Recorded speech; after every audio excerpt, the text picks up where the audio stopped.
All right, I think we'll get it started here. So I know we'll still have some people joining on here, but I appreciate everyone that's on already. Again, this is Brandon Van Cleve, Vice President here at Pine Cove Consulting. And we're going to kick it off. I'm going to kick it over to Thom with Sophos as soon as possible here. I just wanted to throw a couple slides at you of make sure you know who we are first off, and talk about the promotion that we're doing, and just kind of get it started here. So I will say, as I say before all of our presentations, we do one of these presentations a month over GoToWebinar. We record all of them and post them all on our YouTube page. So if you want a refresher or you had someone that you wish would have saw this, you can find those. Usually within the next couple days, we'll have them posted on our YouTube page. So yeah, please check that out, and all of our previous webinars are on there as well. As all of our presentations go, I'd like to make sure you know we like to make these interactive. So there's a questions option or a little tab there on the right of your panel. Throw your questions in there, comments. We really want to make this as beneficial as it can be for you and answer the questions that you have. So throw them in there anytime, and I'll find the appropriate time to blend them in and have Thom or one of our other team members answer them. All right, that's all I had there. I'll go ahead and get started. So just, every month we try to decide what's our topic going to be.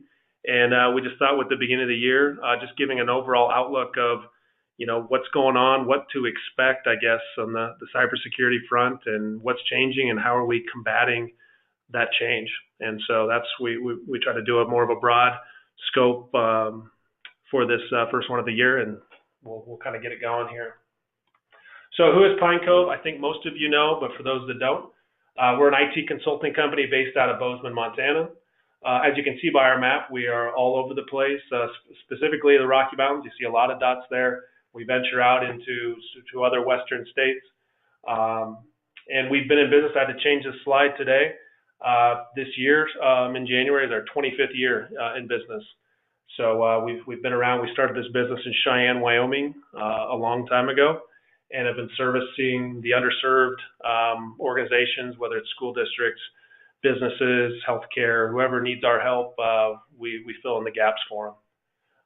We're cybersecurity focused. I would be honest to say we haven't been cybersecurity focused for 25 years, but we've noticed that is the number one need, and really where our industry is going of really need to educate our customers and have a solid solution to take to our current and future customers. We serve on some national security councils. For those Montana folks, we did serve on the Meta Network Security Council, and as regarding with Sophos, we won the National Cybersecurity Award with them in 2016.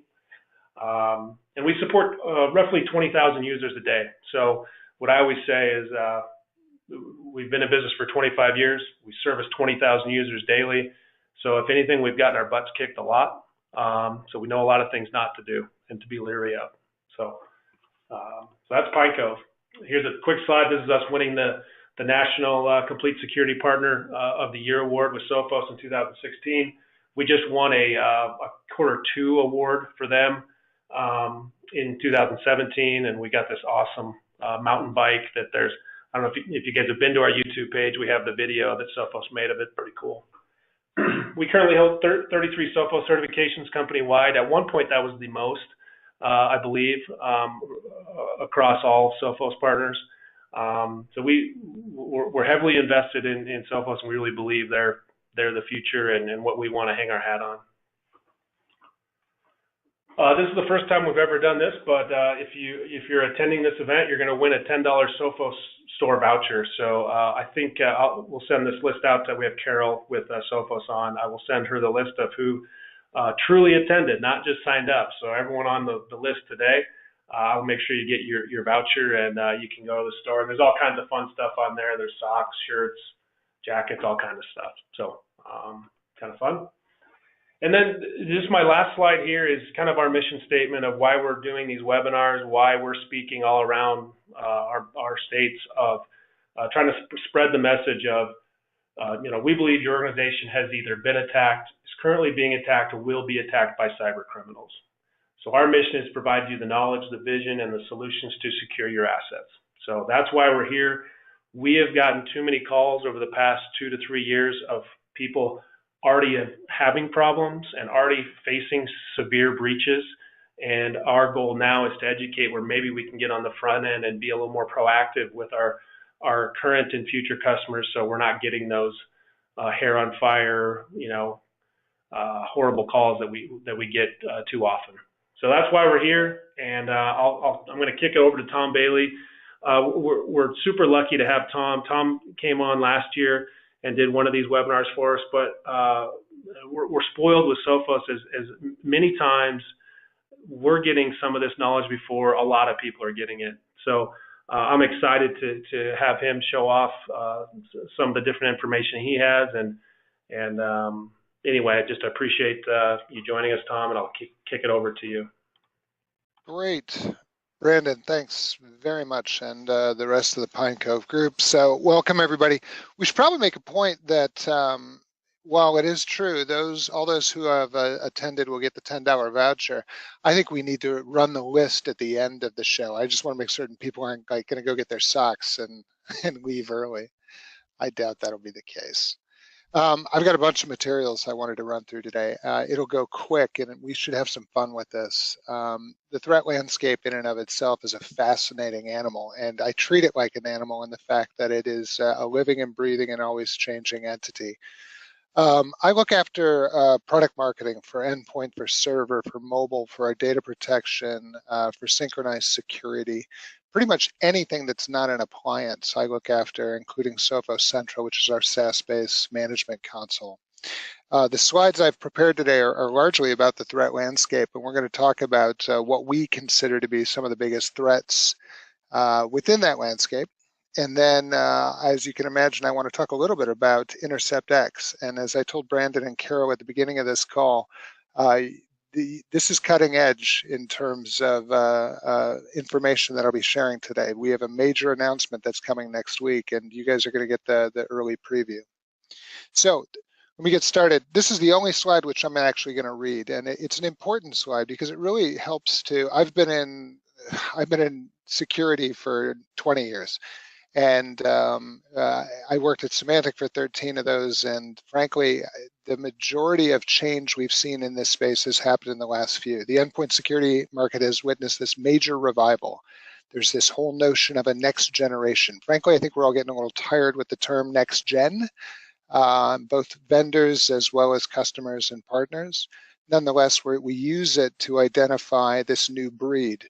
That breed is typified by legacy mantras of signature-based moving into new forms of protection and response. And what we are providing today is largely this notion of predictive security, and in part fostered by advances in machine and deep learning.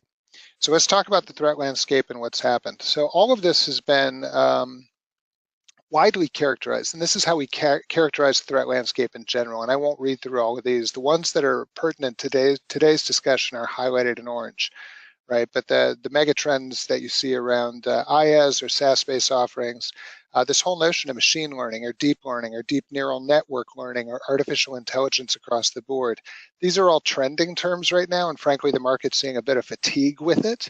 Nonetheless, the technology inherent with them yields a much better endpoint solution. Phishing and social engineering. I think last year when I joined the Pine Cove audience, we were talking about phishing in particular. Phishing continues to be the #1 vehicle by which, in particular, ransomware is distributed through organizations. And then the last orange one, of course, is around cryptoware, ransomware, and also now around crypto mining. We're starting to see more and more attackers that are beginning to infiltrate systems in order to take valuable CPU usage away from an organization in order to do crypto mining themselves. I'll talk a little bit today about some state-sponsored terrorist attacks. We're seeing more of those in large part because of the NSA leaked toolkit, the Eternal Blue or Eternal Romance or Bad Rabbit. I'll show you a couple of examples of those. You may not see those in your neck of the woods, but many customers are, and that's only going to grow in 2018. So the industry has traditionally responded to the whole paradigm of endpoint security in one of two ways. You've got the traditional market, and to be honest, Sophos can be considered a traditional market vendor. with Symantec, McAfee, Trend, Kaspersky, and then you've got this whole new group known as the next-gen vendors, right? So I'm certain you've seen them, the Cylance, CrowdStrike, Carbon Black, SentinelOne, and others, right? And there's market stereotypes that are attributed to each, right? In many cases, you get sort of old school or signature-based solutions that are not geared in order to deal with the modern threat. And then you get the unproven new vendors that have got innovative technology, but they tend to be relatively partial in the way that they address security across the board. As you can imagine, and this is sort of my sort of bridge between the two, we're providing that total protection that has been now born next gen, and that represents the crux of our Intercept X product. When you, and this is an eye chart for sure, but to further that point, when you look at the individual different types of threats that are in the threat landscape, they could be exploits, ransomware, credential harvesting, process attacks, unknown threats, etc. You can read right across the board. The way that the vendors in our market space tend to respond, is, especially in the next-gen category of vendors, which is the majority of the logos that you see at the bottom of the slide, they tend to do really well in one particular area, and that's where they focus. So we took it as our charter last year as we came out with Intercept X, saying, how can we address all of these with enough breadth and coverage? And so I'll talk today a little bit about what we refer to as the power of the plus. It's effectively layered security. We can't just be super great at stopping unknown threats using something like machine learning and yet completely ignore ransomware. You can't do ransomware without doing some type of a synchronized response or remediation. So it's having that complete coverage across the board is what you really want to look for in a total solution. So let's talk about the landscape itself. The pie chart that you're looking at here represents 2017 data from our own labs. I'll touch on this in a moment, but we see about 400,000 samples a day worldwide that roll into our labs. There's a staggering number of those samples, the 400,000, that we've never seen before on a daily basis. What that means is that the attacks, unlike attacks 15 years ago, which were pretty generic. There was the Melissa virus or the Love You bug, for example, and it was a generic one-size-fits-all. You push that out to as many people as you can, and it was the same variant. Once a signature was developed, you could stop that variant. What we're seeing now is that nearly every attack that's coming into labs is some sort of engineered one-of-a-kind. We see that in ransomware, where we're starting to see modifications in core ransomware code. We see new attacks that look like ransomware, but instead they're leveraging an exploit, and they're really some sort of an MBR attack, so a master boot record attack. NotPetya, for example, is a good example of that. We're seeing all these advanced malwares. So you see these zero-day attacks, so never before seen. And then exploits. Exploits tend to, you don't hear a lot about exploits, but exploits are usually the key ingredient in a multi-vector attack. So in many cases, like NotPetya, for example, you had what looked like ransomware, but was actually leveraging an exploit in order to do some sort of damage to an individual Windows-based boot record, right? So exploits across the board represent support that we have within product in order to stop forms of malware. The vulnerabilities, and this speaks to the exploits themselves, vulnerabilities continue to rise. So we see this daily. To put this back on customers and say it's your fault because you haven't patched is frankly just negligent on the part of we within the software community. With the number of vulnerabilities that are out there, these represent hazards to your environment, and they pose significant risk for your organization. When it comes to, and this is the point I was making earlier, when it comes to unseen single-use malware, these are the 400,000 samples that we receive on a daily basis, 75% of which we've never seen before, right? So that's staggering to me. Again, in the old days, if you saw a brand new virus, you wrote a signature file for it, you were able to detect it, and that was the end of it. 75% of what we're seeing, we've never seen. So as a result, signature-based solutions aren't going to work anymore, because if you don't have a signature for it, you can't stop it. You need to be able to look and monitor at what it's doing in order to do some sort of behavioral-based conviction in order to stop the overall threat. So for the end of the day, for those who have been hit, it kind of looks like Sharknado, right? The number of core threats in the threat landscape has grown exponentially. It's no longer just a virus or a worm or a Trojan. We're now seeing all of these phishing attacks. We're seeing ransomware, 0-day. There's all sorts of command and control exploits. I did a version of this in Japan in December, and they got a kick out of this one there. Same sort of thing. Godzilla, of course, reigned supreme in Tokyo, where I was at, and the audience responded in the same way that I suspect you are. There's a lot of things going on in the threat landscape, and the threats are very, very real. So as a result, at Sophos, we've now moved to this notion of what we refer to as predictive security. The reason why we want to be predictive is to be able to provide early insights into a file, and we can predict whether or not it's malicious or not. And I'll show you how we do that in a moment.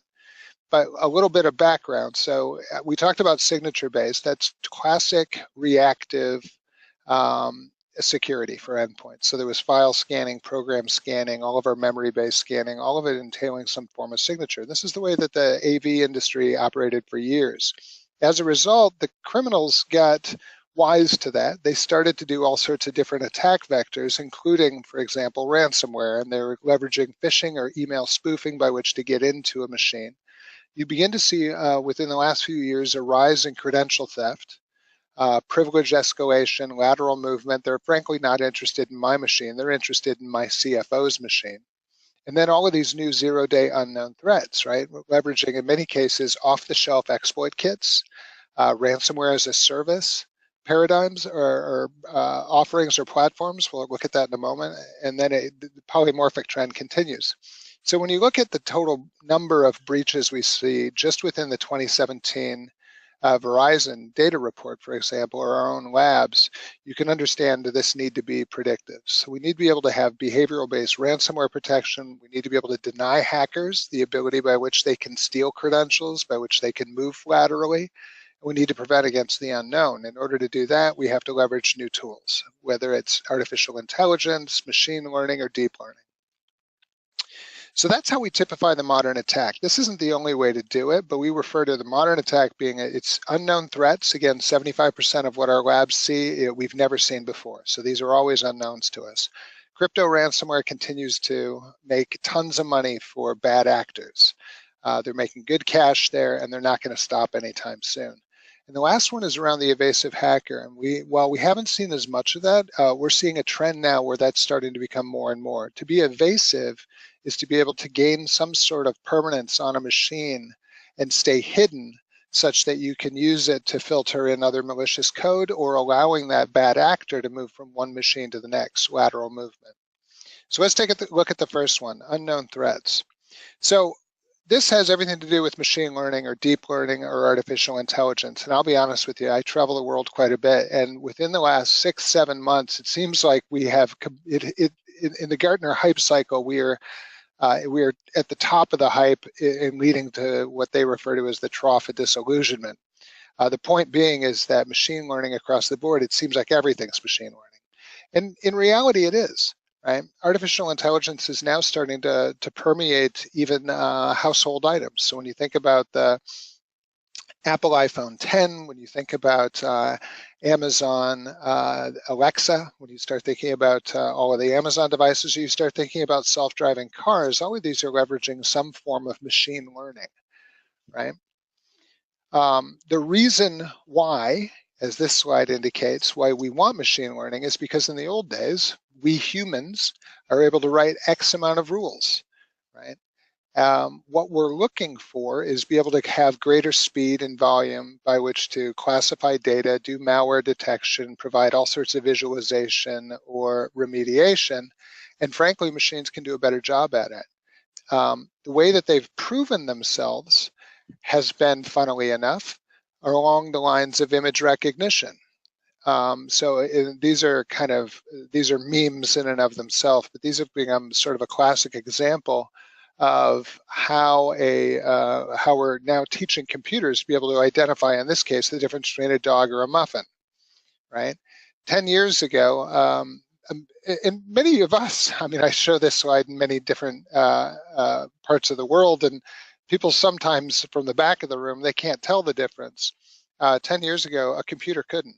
The point is that between a dog or a muffin, or a dog and a bagel, or in the last case, a dog or a mop, artificial intelligence is helping to be able to distinguish the one from the other. Why is this important, you might ask? Well, again, think about self-driving cars. But it's still early days, right? So this is an article, you probably saw it, I think from yesterday, right, or 2 days ago, where we did have a Tesla and autopilot that slammed into the back of a fire truck. It's early days when it comes to image recognition software, but machine learning and deep learning is being applied across the board within security and with great results. So what is this rise of the machines that we're seeing? Artificial intelligence includes different disciplines. These are all sub-disciplines. The one we'll talk about is machine learning. There are other disciplines within artificial intelligence. Within machine learning itself, there's a whole bunch of additional sub-disciplines. Clustering and statistical, there's nearest neighbor support. Decision trees has always been the go-to favorite for people who are writing early versions of machine learning. But more recently, you see deep learning and neural network. Those are the ones that we'll focus on today. Oh, and I oftentimes get asked if we're getting closer and closer to sort of a Schwarzenegger Terminator environment, and the answer is no. Machine learning, when it comes to being able to tell the difference between what we refer to, or what the industry refers to as malware versus benignware, is relatively simple in concept.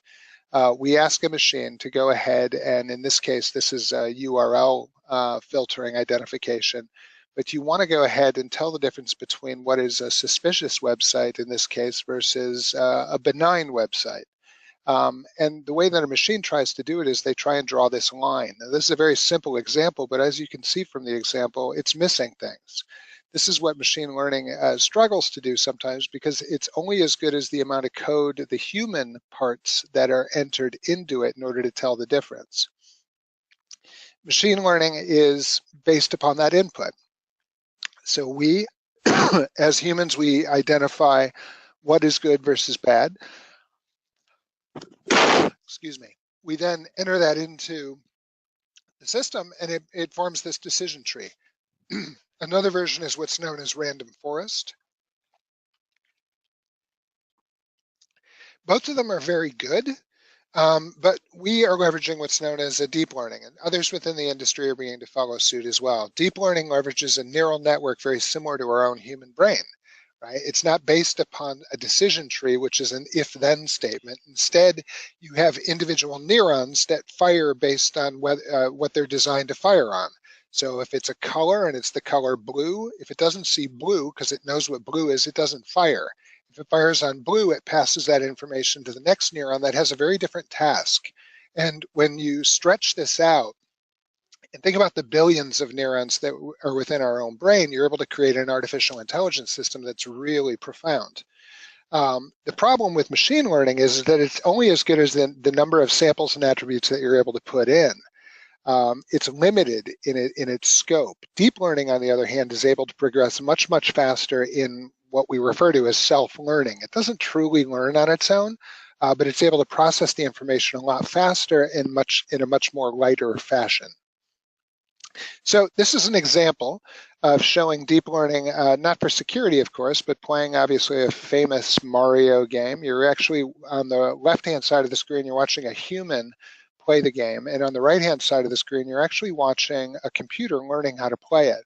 What I won't show you here, but it's as part of this exercise is they let the computer go ahead and run based upon what it learned, and it actually got high score on the game, right? Another example is here. So you might recognize Daniel Craig as 007. What you're looking at here is image recognition as the computer is identifying everything that it sees, right? And you're seeing very split-second identification, frankly faster in many cases than we as humans can do, but able to build a picture of what's happening on the screen. This becomes important for us because we need speed when it comes to identifying malware. So that's really at the end of the day what people are after, right? So all the hype that you hear about machine learning, about deep neural network learning, for example, and artificial intelligence, at the end of the day, it's being able to identify what's good from what's bad. that ends up being for you the difference between, a camouflaged owl, which we'd say is benign, versus a real threat, which could be lurking within your environment. All right, we'll come back to deep learning in a moment. Let's talk about ransomware. I always run with this slide just because it's fun, but I'm quite certain many of you may have been affected by ransomware, or certainly you've got colleagues or peers in the industry that have. And that's not going to stop, right? We see all these different variants of ransomware. I'll show you a couple maybe you haven't seen before in a moment, but they are getting more and more advanced. And of course, the news is covering this nonstop, right? Frankly, if I were to just build slides based upon the news for ransomware, it's a full-time job. So some of these are older news articles, but it seems to be a weekly basis. Fire up Google, go to news.google.com and do a search on ransomware, and it is a daily occurrence. And it knows no borders. I mentioned that I was in Japan in December, and what you're looking at on the left-hand side is Torrent Locker. That is the Japanese version. And then the one on the right is actually a really interesting one because it represents a nation-state attack. We haven't seen this anywhere else in the world. It's referred to as ONI, or MBR ONI, which is Master Boot Record. And this is very much a nation-state attack. It's leveraging the NSA leaked contents of Eternal Blue or Eternal Romance, leveraging the code, which has been referred to as Bad Rabbit. We know this to be a nation-state attack, and the Japanese government has suspicions on a neighbor that's close to them that probably made it happen. Then there's all sorts of other new and frankly pretty diabolical versions of ransomware that are starting to emerge. This one is referred to as popcorn time. And like normal ransomware, you've got the opportunity to restore your files. And they call that the fast and easy way. Go ahead and send 1 Bitcoin. Given today's prices, it's probably more than 1, but nonetheless, send your Bitcoin in. Or you can do it the nasty way. And you basically send the link to other people. And if you infect 2 other people and they pay, they will unlock your files. All right? Pretty nasty. All of this, of course, is made accessible to the bad actors or criminals more so than ever before by virtue of ransomware as a service platforms. So in other presentations that I do a whole bit on hackers in the movies. And if you think back to Matthew Broderick, for those of you who remember the War Games, at the time Matthew Broderick was the smartest kid on the planet. The fact that he was able to hack into government agencies. Fast forward to Mr. Robot, for example, a popular television series where Elliot is incredibly talented and able to hack into all sorts of things. The reality is that you don't really have to be all that smart these days in order to become a distributor of ransomware. There are all these as-a-service platforms. Leveraging a Tor browser, having some Bitcoin on hand, being able to get into the dark web, find yourself a ransomware as a service platform. One was able to create all sorts of things. This one in particular was no longer available, referred to as Satan, if that isn't ominous enough. And they're obviously the people who are generating these they're very focused on building software, and they are very focused on building customer service. This one in particular, this is Nemesis. They provide all sorts of support. So if you're having trouble as you're building your ransomware, they'll provide you support tickets. They do online chat. You can call them, VoIP, and in with them and do some sort of chat in order to understand what the problem is. The level of customer service and support that they provide to criminals is unbelievable. So more quick facts. I think we will make these stats available to you, but I mean, looking at stats on ransomware is frankly relatively easy. Google is your friend in this. These are the numbers that we see as verified by Ponymon, but the one that always calls out to me is 72% of victims unable to access data for 2+ days. So the question I guess I would have for you, or as you're consulting with your friends at Pine Cove, is, what is 2+ days worth to you when you think about machines being locked up? 48% of ransomware victims pay. that means 50% of the people are walking away. It means that they've given up on that data, right? So we need to move to a space where you're no longer affected by that.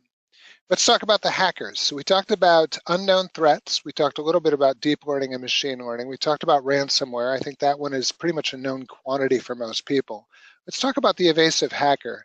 The way I've couched this is more about how a hacker thinks, right? Being in security as long as I have, we've hired plenty of people who were black hats at one time, and we've converted them over to white hats, and they now help us to prevent the very types of activities that they used to do.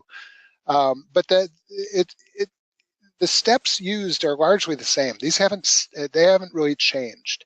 There is a moment of targeting or recon. You end up seeing a scanning, whether it's ports or otherwise. They're looking for some sort of a probe in order to understand their target. You need to be able to gain access. The most notable way to gain access these days is leveraging an exploit. Once you've gained access, you need to remain persistent. You need to find a way to hide, right? So there's a whole bunch of different steps for that. There's rootkits to help you get in and remain persistent. We'll talk about code caving in a moment. Process escalation. All of these allow one to maintain and to evade detection. Lastly is escape. Right, so you've either done what you needed to do and you get out, or the whole point of getting, for example, to my machine, despite it, if I think I'm an important employee of Sophos, the reality is the hacker's not really interested in this PowerPoint deck. They're interested in my CFO, my CEO. They're interested in the executive staff.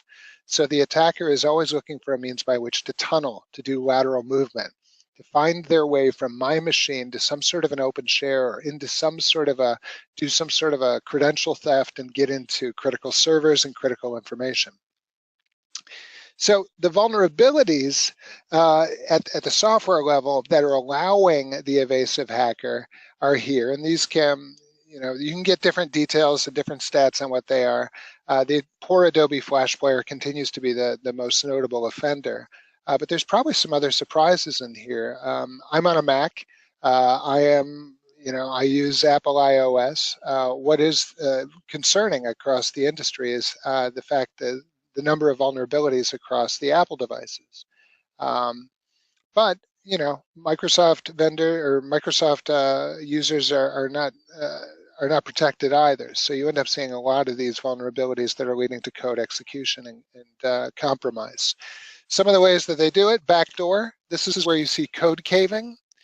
Code caving is effectively the ability by which to get into a machine and then to evade further any detection.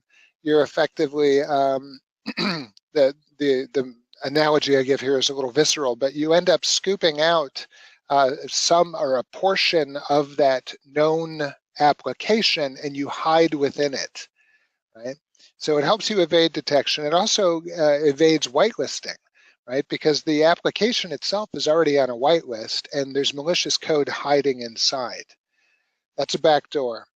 Another one is through exploits themselves. We are beginning to see new exploits around APC, so asynchronous procedure calls, privilege escalation. Great example of APC is most recently, where we ended up seeing not WannaCry as much, but more on the Petya side, we end up seeing a great deal of APCs on the nation state attacks, right? But effectively, this is where the hacker is leveraging an exploit. They get into a machine. They look to live off the land, so to speak. They evade detection, so similar to code caving, but then they want to get to another machine. That's the lateral movement piece. Credential theft. Another one that we're seeing, and we expect to see more of in 2018, finding your target, stealing their identity, right? Oftentimes you see these as a goal of some of the phishing attacks, right? These are drive-by downloads. The payload in a phishing attack may not actually be ransomware, but instead it is some sort of code that's based off of an exploit kit that is designed specifically to steal the login details of the user who double-clicked on the attachment, right? So you're stealing passwords. Once you've gained that, you're hoping that the person has passwords in their keychain that allow them to move laterally across the organization. So here's an example, and this actually came to me today. This is the week of January 22nd. The graphic is a little bit small, but Intercept X is part of our early access program, which is the next version of Intercept X. we have identified here a total of 29 instances of the Eternal Blue / Eternal Romance exploit. Again, this was part of the NSA toolkit that was leaked. And what you're seeing here is us stopping at least one threat in the United States, but Saudi Arabia had 28, right? This is an APC violation, which more than likely was a nation state attack, right? So these are types of exploits and exploit kits, and in APC, this asynchronous procedural call, is becoming a more and more common means by which to infiltrate systems and take control. All right, so let me talk a little bit about Intercept X. I mentioned that you're getting information, frankly, ahead of much of the world. We have a brand new version which is coming soon. Those of you who have been part of our early access program, you've already seen some of this functionality. If you haven't, you can take a look up on the Sophos communities pages under Intercept X and learn about what's coming. This new release will release soon. I can't give you the exact date today. I know it, but I just can't give it to you. There's some exciting new stuff. Most notably, of course, is that we are building in machine learning and deep learning. We're continuing our support of anti-ransomware, and we're building in additional support as we have into protecting the master boot record. We're also continuing to protect against anti-exploit. Malware removal is part of Intercept X today, so Sophos Clean, the ability by which to clean up files after they've been in, an end user's machine after they've been infected, and then root cause analysis, which ships as part of Intercept X, which gives you the who, what, why, when, and how after an attack. It gives you a visualization of what happened, what did it affect, how did it get in, how did it get stopped, and has it been cleaned? So let me show you, I just noticed I used this clearly in Japan last and forgot to update this. You're looking at a bank, and rather than a yen symbol, let's say that's a US dollar symbol, and that kanji character says bank. The layered technology that I spoke about at the very beginning of this call is really where we're spending the majority of our time. It's not good enough to be super great at stopping ransomware or really great at stopping unknown threats. You need to be able to have a layered support. So in my bank analogy, we've got a security guard on the outside and a security guard on the inside.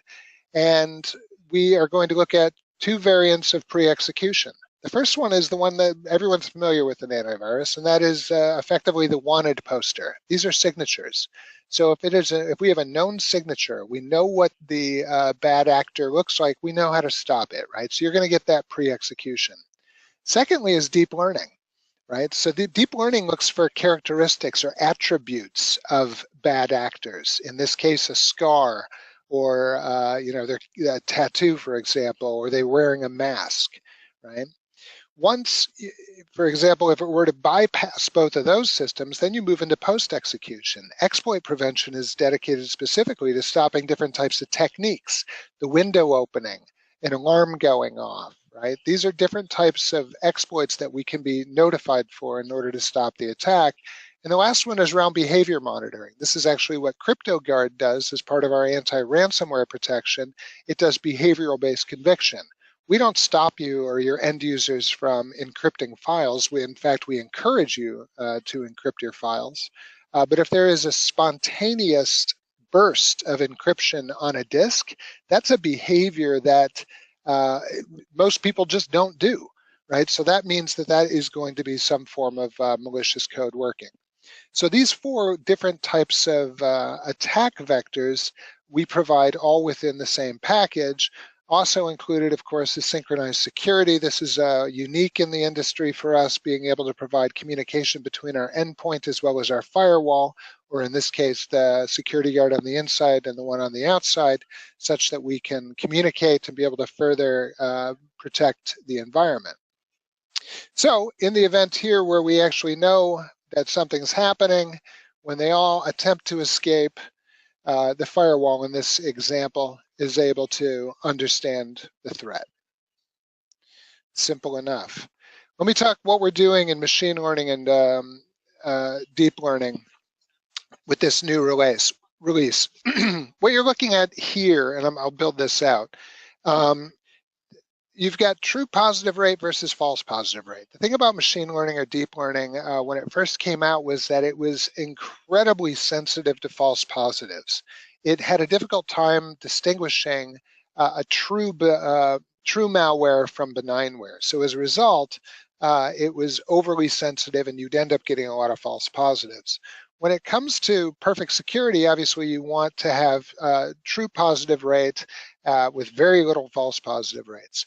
Traditional security based upon AV and everything or heuristics has a range around in here where you're getting about 50 and then a relatively low false positive rate.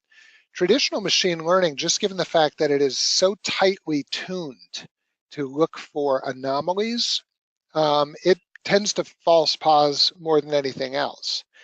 Deep learning, on the other hand, which we're leveraging, is able to provide better true positive rates with much lower false positive, right? So that's the overall goal in trying to show where we sit versus the competition.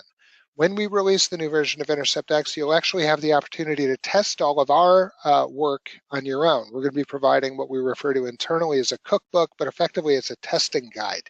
We encourage you to test Intercept X against any number of different variants and or leverage or any other different vendors and or leverage some of the third-party testing houses. In addition, we're providing all of this good stuff around intercepting ransomware. CryptoGuard will stop the spontaneous burst of encryption. We have behavioral-based conviction, but we're also now providing protection for disk and boot record protection again. This was the main thrust of the NotPetya attack. And then memory protection, so being able to stop for memory exploits. So what we're seeing in the threat landscape is what looks like ransomware, frankly isn't. It's actually more data destructive on the MBR to make a device inaccessible. Very popular in nation state attacking. Intercepting exploits. We talked about these in some detail, but new process protections, lateral movement protection, credential theft, code cave, all of these now are features within Intercept X, being able to stop them across the board. So with that, I think I was able to successfully, move through nearly 60 slides. I want to thank you for your patience. This is a recap of what we just spoke to. Stopping unknown threats, preventing ransomware, and denying the attacker. There's some great quotes from ESG Labs. If you're not familiar with them, they are a third-party analyst firm. They did a full review of our brand new product. And then the one we're particularly proud of is AV Test, which of course is a testing house for security vendors. We've got some of the best performance scores there, so we're very pleased. So with that, Brandon, I think I pass back to you or Carol, or let the team, I can take a look at it and see if we've had some questions. You bet. Thanks, Thom. Yeah, and I have a couple in here, and I'd encourage anyone to use that questions tab and get your question in there while we have a few minutes here. The first one I have is, the question says, so with machine learning and all the good stuff with Intercept X, do we still need traditional endpoint antivirus? Well, and I think I'm still sharing, right? You are. The answer, yep. Yeah, the answer to that, and I'll go back to the bank analogy, right? The answer to that is yes, right? It makes sense. The best security is one that's layered security. I mean, think about your own home, right? If you were to be concerned about your house, would you have a single lock? Would you have more than one lock? Would you have video, would you have cameras out front? Would you put a fence up with a lock on the door? There's layered security is the best security. Machine learning, deep learning is a tool.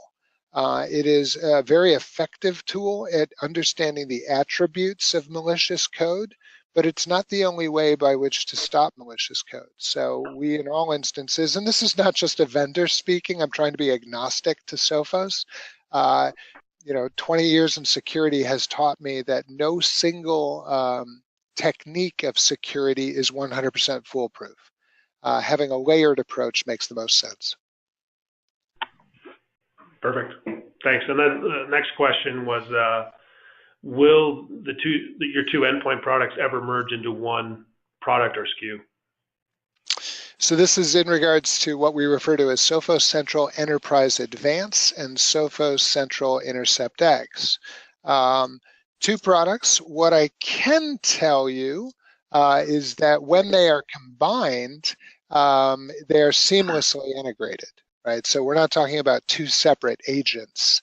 If you are an Endpoint Advanced customer today and you're interested in Intercept X in order to get the anti-exploit, the machine learning and the deep learning and the anti-ransomware, adding Intercept X combines with the investment you already have on hands, and it's a single agent. With that said, and Pine Cove, you might not even know this yet, we will be offering a brand new SKU which combines the two products into one. So effectively, it does become a full combination. Great, and I know from our side, we've had, and you alluded to this, but we've had a number of customers that, whether it's timing with their current endpoint solution or whatever it is, there is some benefit to having them separate where we can bolt the Intercept X product on top of anything and get that performance and those type of protections if we're just not able to change out their current endpoint solution.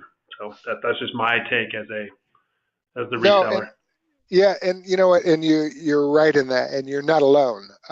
We actually, I wouldn't say it's the majority. As a matter of fact, it's maybe a third of our Intercept X customers have Intercept X on top of some other endpoint solution, traditional endpoint solution. Frankly, it ends up being Microsoft Defender in many cases, right? But that's one of the reasons, of course, that we provide an Intercept X as a standalone product. Okay. Great. Well, if there's no other questions, the only thing, the one slide I forgot to show was just how we can work with you. So there's two major ways, as far as next steps, whether it's exactly regarding some of the stuff we talked about today or any Sophos line or anything in general when you're talking IT and, stuff that's going on inside your organization. We do a lot of assessments, whether it's a cyber assessment, gap analysis of taking a look. What do you have currently? What do we believe there are holes in that or something that we should look at? And we do all of our assessments free of charge. We joke around here of for being a consulting company, having consulting in our name, we've never charged for our consulting. So it's a great service, and it's really no strings attached. So if you just want us to tell you, hey, here's what we see and here's why we would do X, Y, and Z, we can help you do those things. You can do those with someone else, or you can do nothing. But it sure is a great way to educate yourself and let us that we see a lot of different things. We can tell you what, if it was our network, what we would be leery of. So I know we have a lot of current customers on the call. We have some new customers. We have some current Intercept X customers on here. So I just would highly advise you to reach out to us. I believe I know in Montana we're the only premium Sophos partner. I believe that's still the case in Wyoming as well. So we really are, obviously I'm biased, but your best option to learn anything more about the endpoint, Intercept X, or anything regarding Sophos. So make sure you reach out to us. We will email you the recording. We'll email you your Sophos store voucher. And please let us know if there's anything else we can do for you. And again, I thank you, Thom, for the great information. And I feel spoiled. You guys always bring the latest and greatest to our webinars. So I really appreciate it. And I think our customers do as well. And we will see you next month for our next topic. So thanks again. Thanks, everyone. Have a great day.